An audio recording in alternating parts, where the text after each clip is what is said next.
Welcome to the Tech Egg. Don't get scrambled. Enjoy the video. In this video, I will show you how to remove the headrest from a Volvo S60. First, make sure your seat is positioned upright for the best access. You will notice two plastic collars at the base of each headrest post. These collars are key to releasing the headrest. A small flathead screwdriver or a similar prying tool will be very helpful for this task. Now, let's release those collars. Carefully insert your small flathead screwdriver under the front edge of one plastic collar. Gently pry it upwards. Once it's slightly lifted, push the entire collar upwards along the headrest post. This action will reveal a small release button underneath. Do this for both headrest posts to prepare for the next step.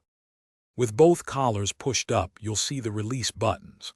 Press one button firmly with your thumb. While holding it down, gently pull that side of the headrest upwards by about 2 or 3 inches.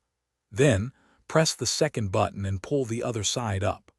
Once both sides are released, you can pull the entire headrest straight up and out of the seat.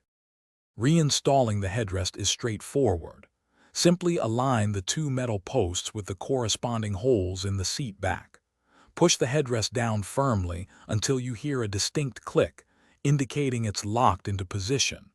Finally, push both plastic collars back down flush with the seat to secure the headrest properly. Always ensure it's fully engaged for safety. Thanks for watching. Consider subscribing if I helped unscramble your problems.